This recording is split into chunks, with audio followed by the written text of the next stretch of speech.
Ever had a surprise bill or an emergency and got caught scrambling for money at the last minute? Well, we're going to talk about emergency funds, how to build them, and when to use them, so come on in.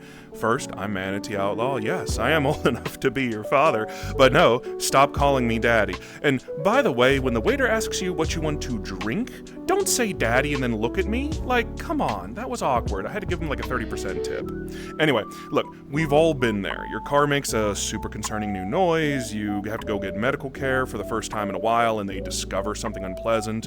Your job decides to just, toss you to the curb for no real reason, or maybe a roommate skips out on rent. Trust, all of these have happened to me, right? Like, these are personal things that have happened, okay? In these instances, putting the charge on a credit card should be your last option. It's much better all around to pull from an emergency fund, which is a pool of cash that's earmarked for such occasions.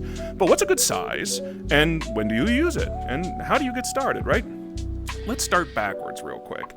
You should only use your emergency fund when it's a true emergency, not to buy anything aspirational.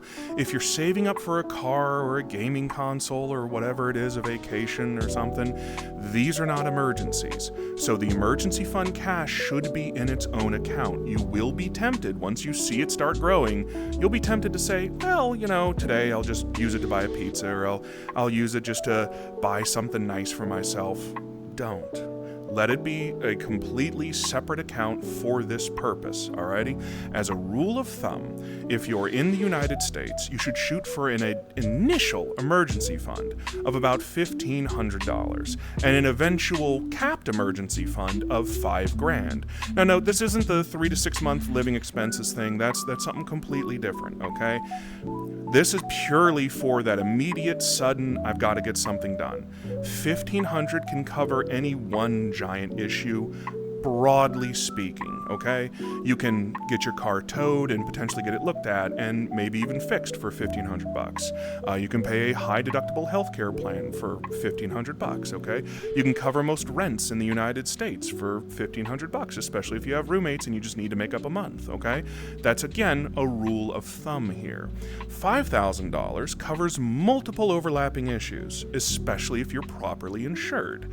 If your car gets totaled in an accident, you can pay your healthcare deductibles and a rental, and maybe even your rent for a bit.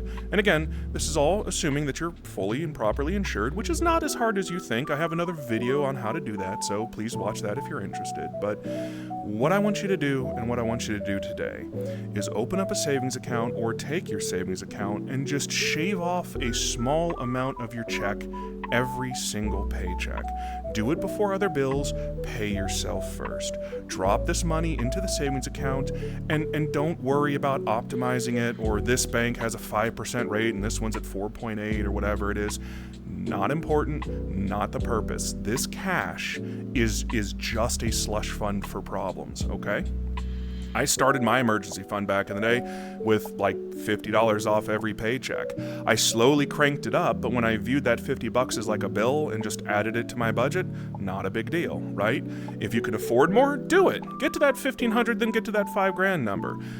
But when problems hit, even if you're a month or two in, even if you only have a couple $100 saved or even less than that, you can use it, right? You're not going into debt, you're not having to scramble. You've put those funds away for a rainy day, and that's what's important.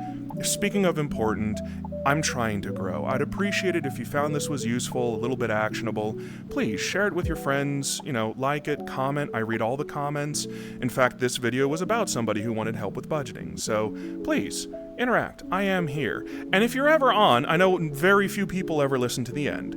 If you're ever on VR chat, when I'm on VR chat, you're always welcome to come by, and you're even welcome to come watch me record. So please, that invitation is always on and always open. I'll see you in the next video.